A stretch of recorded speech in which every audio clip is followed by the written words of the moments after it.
A lot of us absolutely love to draw maps for our tabletop RPGs, and a lot of you come to me for advice on how to do that. But what if I were to tell you that there's a game out there where making a map is not just a helpful tool or accessory to the game experience, but rather a key element of play? Well, there is, and it's called Companion's Tale, an epic game of map making and storytelling. And this is my review.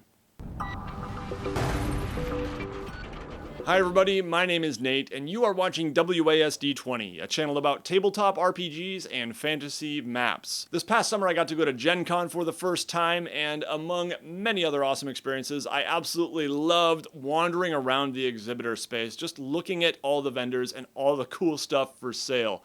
I didn't totally blow the budget or come home with suitcases full of stuff, but a few things did catch my eye. One of them was Companion's Tale. This box, first of all, it's just so vibrant and colorful, and then I got closer and I realized, oh my goodness, that's a map. And then I read the tagline, an epic game of map making and storytelling, and it was all over. I just had to have it. I think it cost $30 or $35, I don't remember exactly, and it's a little bit hard to find from my searches online, but I will put a link if I can find one to where it's sold down in the video description. Now in this one, I want to especially say a huge thank you to my patrons. I don't have a sponsor for this video, and videos where I'm kind of shining the light on a smaller indie product usually don't get that many views, and it's because of my amazing patrons that I can afford to do that and still pay the bills around here. So thank you patrons so much for your generous support. If you want to support content like this and check out some pretty cool rewards, head over to patreon.com/WASD20 and join in with these amazing people. But Companion's Tale. To start off our review here, let's go ahead and open it up and see what's inside the box.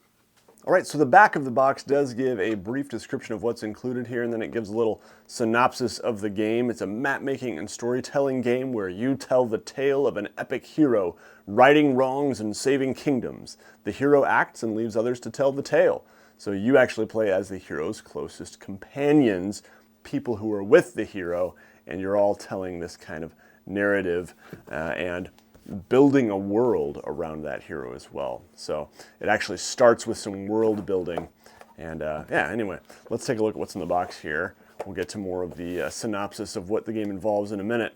Rulebook. We've got about 1 through 18 pages here of rules and like a facilitator's guide and stuff. And then the second half of the book, or more than half, is a variant rulebook with tons of different modes of play. So yeah, I mean, there's a lot of replayability just in the standard version here because you're always going to be building a different world, telling a different story about a different hero. But some of the variant rules kind of take it in a little more specific direction, a tale of villainy or a creation myth or something like that.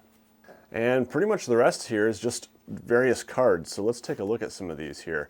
First off, we've got these companion cards. These ones right here describe different roles that the companions might take. So the companion who's telling the story about the hero could be a mercenary, could be someone who's rescued, could be a monster, a patron, an outsider, a nemesis, firstborn, a lover, a bard, etc., etc. And then you've got these theme cards, and there's a whole bunch of these. Looks like probably about 40 of them. I think it says on the back here. Got 36 theme cards. And these are things like futility and patience and debt and love, tragedy, injury, hunger, transition, pride, conquest, etc. And then really one of the highlights of the game are these beautiful face cards here.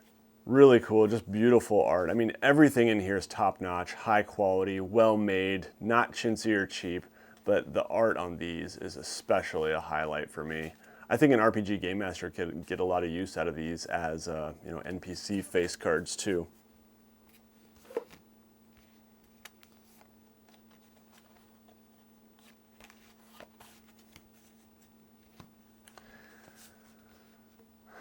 And then lastly, we have these reference cards here. So these can describe different modes of play and just can be kind of a handy reference at the table, or some of the different roles which rotate throughout play. So you can kind of rotate these cards, remember who has what role and what they are supposed to do.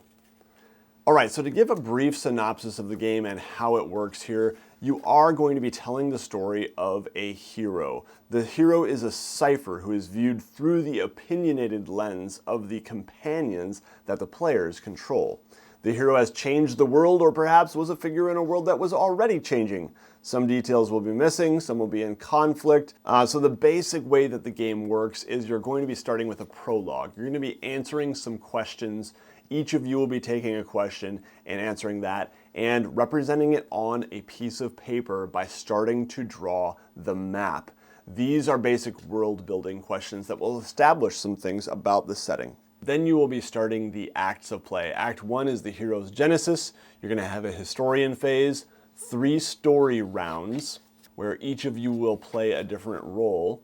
Then you go to the biographer phase, and that ends Act 1. Then you go on to Act 2, the hero's rise, and you do something very similar, this time focusing on the rise of your hero. And then Act 3. And Act 3, you do something a little bit different here. You actually are not building as much. You're not adding many more cards. You're using the cards that you already have out there to kind of tell a story of the apex, the rising or shining moment where the hero really is defined. And then lastly, you do have an epilogue where each person actually gets to take one of their companions and talk about the last time they parted from the hero and mark it on the map. So these handy reference cards do help a lot. You first put out the historian phase. That's the first phase of the game.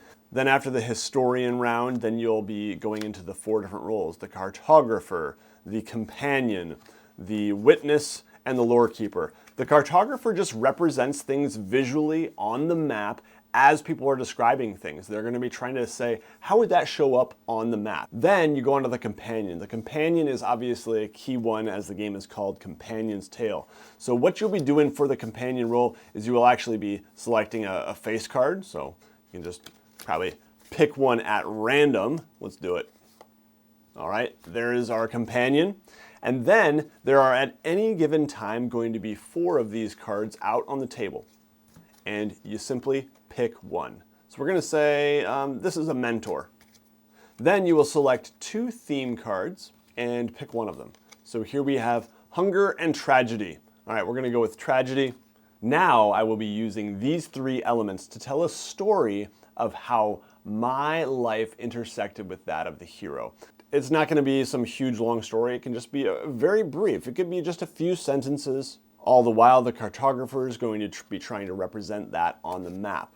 You will be telling the story through the biased lens of a companion here. And one of the ideas is you want to actually try to avoid consensus between all your companions at the table. They can all have a different take on the hero. They can all have a different take on elements of the world.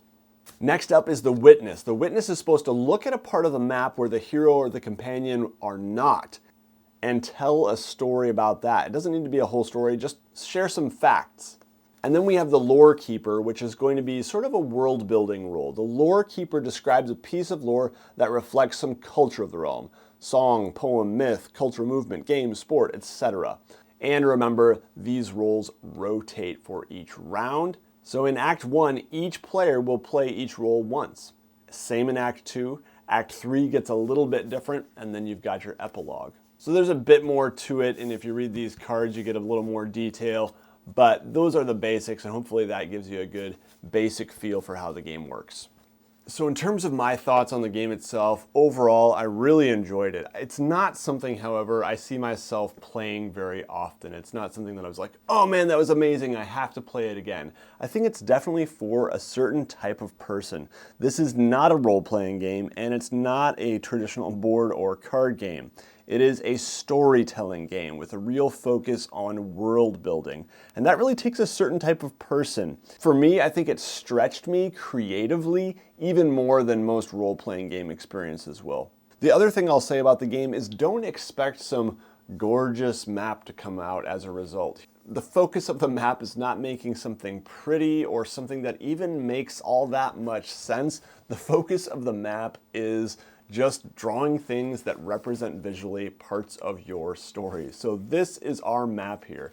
Yeah, there's some strange things going on in the world that we built. So the map might not look like, wow, that looks great or anything like that, but there's a lot of rich storytelling that took place here, and there are some things that look pretty cool. Now I should tell you, I played this game with me and 2 of my friends who are artists, and even so, I don't look at this map and say, wow, that's great, I want to hang that up on the wall or anything like that. So the focus is building a world and telling a story, and the map is just kind of an aid to that experience. It is a key element of the game to represent the things you're talking about visually. The other thing is, it did kind of have this sense of discord as we were playing. Things did not come together nicely, and I wouldn't really say we ended our tale. We kind of left it on a cliffhanger, and we almost didn't even get to the cliff.